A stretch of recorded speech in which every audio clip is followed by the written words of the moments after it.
take another break and continue the evening. So Susie, please, come up to the stage. Her card is here. Also feel free to live money in the tip bucket for all the performers. Thank you very much. Thank you, Susie. Take it away. I'm going to look at your card right there. If you saw the invitation, I have only one name. I'm like Cher. Yes! Susie! In the really long ongoing hair. competition called Divorced Parents, my 2000 millennium entry I was sure was going to get me lots of points in the lifestyle, coolness, and first-time categories. It was road trip out west that I can barely afford with 15-year-old son. Whoa. We immediately got points with the Sedona, Arizona McDonald's that has the only green arches in the world. Totally cool. First time we went to the Grand Canyon. Trystan, who was then 15 and underage, got to drive on a highway 80 miles an hour.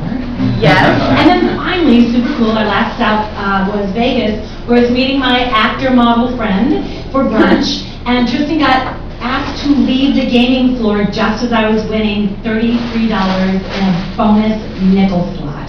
Yes! Little did I know that trip was also going to be called, the one where Mom was thought to be a hooker and we almost died on the desert trip. That morning, we were getting ready to drive back to Phoenix from Vegas. It was about a 5-hour drive, 6-hour drive. We had about 12 hours to do it.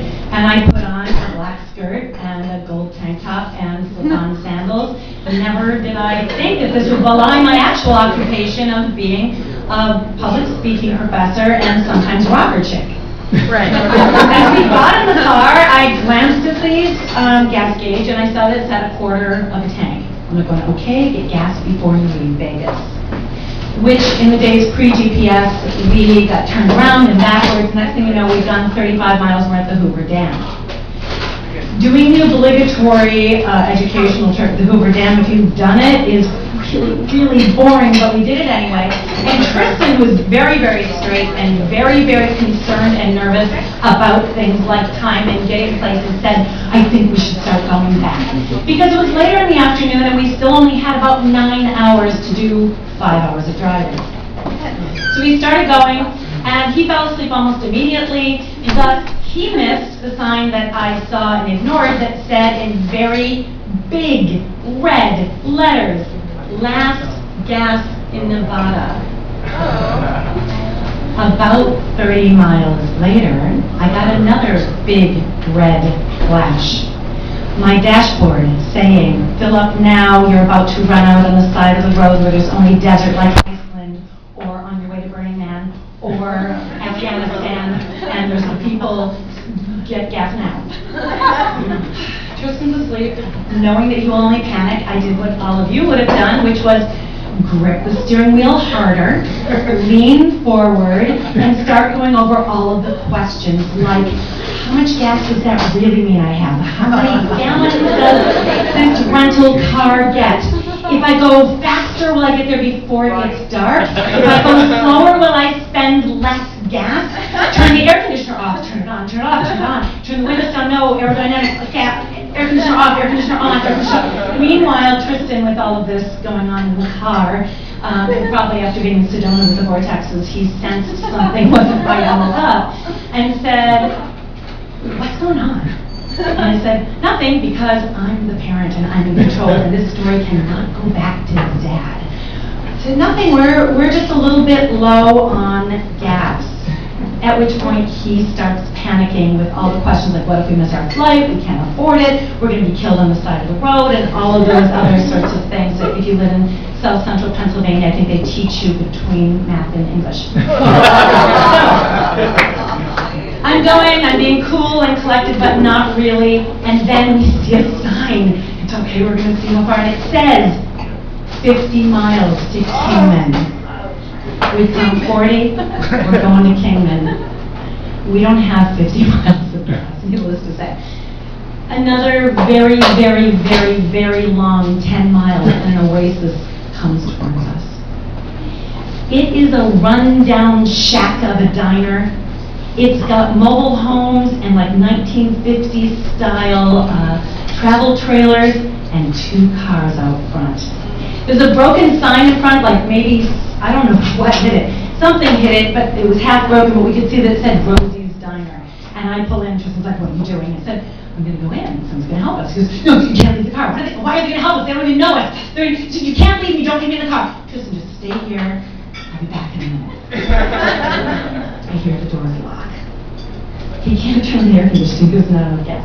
All right, I go up the 3 or 4 rickety stairs that don't have any paint on them, and I open the door, and my chances have just exponentially increased.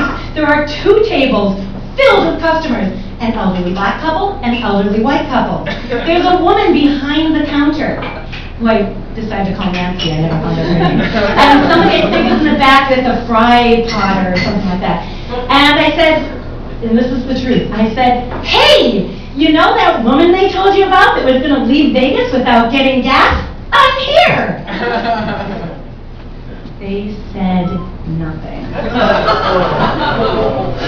Clearly, my Eastern style of humor didn't come over to them. They didn't understand that was a question and a begging for help. And so I said, can somebody help me get gas? I have no gas. I said, how much do you have? I said, I have no gas. Is your light on? Yes, my light's on. The conversation went on for about 10 minutes about how dumb it was, how I should have gotten gas back at Hoover Dam, about how it's Sunday, about how everything closes at 6 o'clock. Now, like, finally, Nancy, who's been on the phone all this time taking an order from somewhere, maybe Kingdom, looks at me, and she looks me up and down, the way I hadn't noticed these other people had been looking. Suddenly, my gold tank top is gold lame and cut very, very low. My skirt is much shorter than it was this morning, and those slip-on sandals, they really, in fact, are 5-inch wedges, but I didn't think about that. I'm 6 feet tall at the time, about 65 pounds lighter, and they're going, working woman. So Nancy sort of takes pity on me, I guess, and she says, I think maybe George and Travis can help you. Yeah. I follow Nancy because it seems like that's what I'm supposed to do. And let me describe Nancy. She's in blue and white hot pants, running shorts kind of things from the 80s out of baby terry cloth, and a white t-shirt that has something about beer on it. Her hair is pulled up in a ponytail, and it's various shades of streaked sort of blonde and dishwater blonde with some roots showing. She's about 40-something, and she's seen a lot of hard years. But she takes pity on me. So we walk outside, I see Trystan running, no, go with us. I go around the back and we find George. George is the sort of round cowboy kind of guy. He's wearing Levi's. He's wearing a mostly buttoned up cowboy shirt with a mostly white t-shirt underneath and a big belt buckle. Beside George is this animal I can only guess is a dog. It's shaped like a pickle barrel, and it has tufts of hair of different colors of gray, sort of mangy and matted. It doesn't actually have foam on its mouth, but its tongue is hanging out like the last water it had was 3 days ago. It sort of wobbles next to George. As he says, I think I've got gas for the lawnmower in the shed. Doesn't occur to me until later to question that they're mowing any lawn in the Mojave Desert. But we go back to the Sears and Roebuck imported kind of rusty white aluminum siding shed, and he comes up empty-handed. Oh. Yes. Thank you. I heard you on that too. But we still have Travis, and he goes, I think that Travis has gas in his car. We can't get it from George's because George has a thing in his car so nobody can siphon gas out of it because there's a lot of people trying to do that where there are gas. So he goes out to get Travis, and he and Nancy had a conversation about how to siphon gas, something that I have no information about, so I just stand there politely hoping that they think I'm the nice lady they want to help. Meanwhile, Nancy decides to start commiserating with me. She goes, you know, I had to leave Vegas fast one time too.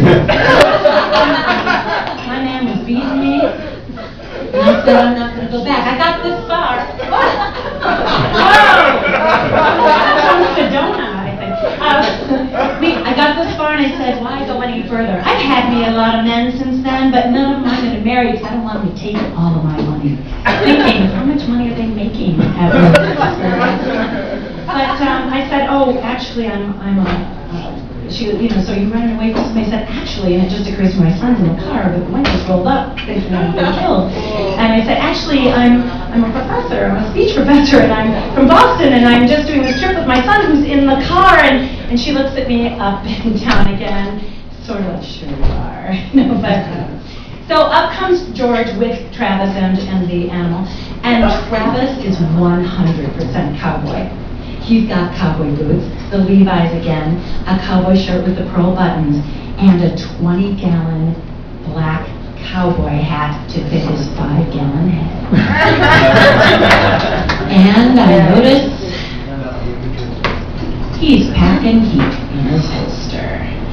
Like Clint Eastwood, it's a 6-shooter.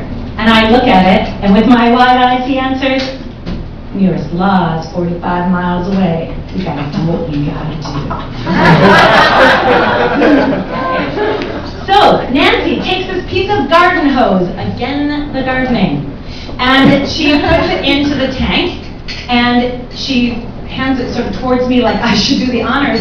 And I said, I don't really know how to, and she goes, oh, come on, if you know how to. Well, they're really the same thing, you know.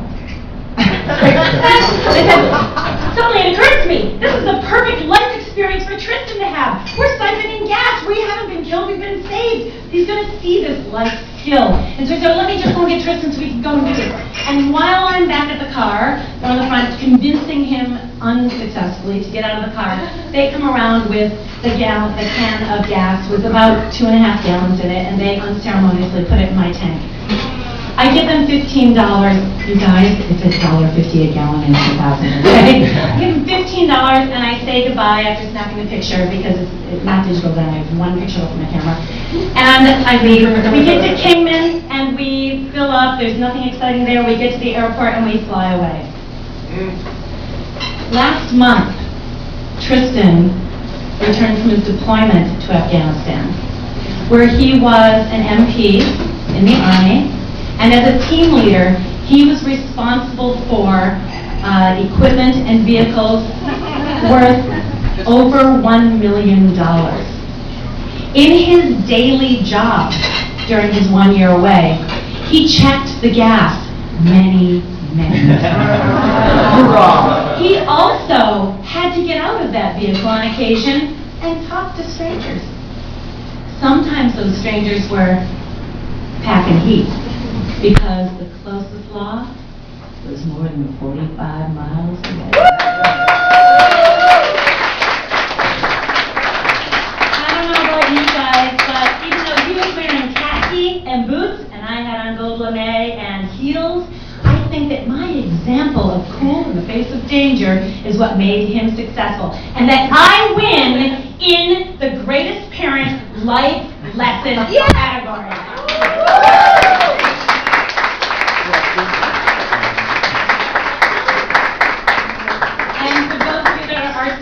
Already plugging things. Figment is next weekend. It's an art festival in Governor's Island, and we've got flyers. So.